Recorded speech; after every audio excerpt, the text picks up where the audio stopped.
状况比蛮严重的哈，就把它破坏掉了哈。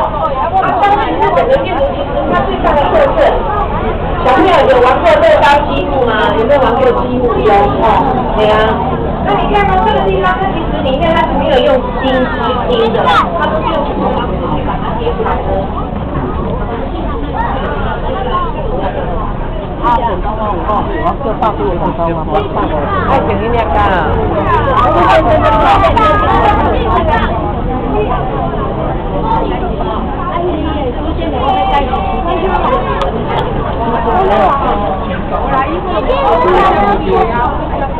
他讲的早点来。我有没有听到？我要改一个名字给他。